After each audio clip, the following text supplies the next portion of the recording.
అర్జునుడి అద్భుత యాత్ర. ఎప్పుడో ఒకప్పుడు గిరిసముద్రం అనే పురాతన రాజ్యంలో ఒక సాధారణ కుర్రవాడు అర్జునుడు జీవించేవాడు. అతనికి ధైర్యం చాకచక్యం ఉన్నా తనలో దాగిన శక్తి గురించి అతనికి తెలియదు. ఒక రాత్రి అడవిలో వింత శబ్దం వినిపిస్తుంది. అర్జునుడిలా చూసి ఆశ్చర్యపడతాడు. మట్టిలో చిక్కుకుపోయిన ప్రకాశించే పురాతన ఖడ్గం.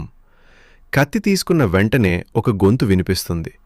నువ్వు ఎన్నుకోబడిన వాడివి, గిరిసముద్రాన్ని రక్షించేది నువ్వే. చీకటి శక్తులతో నిండిన రాక్షసుడు. అతను వెలుగును తినేసి ప్రజల్ని భయంతో కంపించేవాడు. అర్జును ప్రయాణంలో అతనికి కొత్త మిత్రులు కలుస్తారు. ధన్వి, అగ్గిని నియంత్రించే అమ్మాయి; గోపి, మాంత్రిక పటాల నిపుణుడు; కట్టప్ప, నవ్వుల వెనుక దాగి ఉన్న యోధుడు. ఛాయామయుడు దాడి చేశాడు. మొత్తం ప్రపంచం చీకటిలో మునిగిపోతుంది. అర్జునుడు తన శక్తిని పూర్తిగా ఉపయోగించి ప్రకాశ ఖడ్గాన్ని వెలిగిస్తాడు.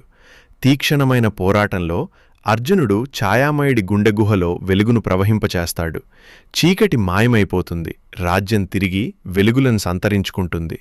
రాజు అర్జునుని గిరిసముద్ర రక్షకుడుగా ప్రకటిస్తాడు.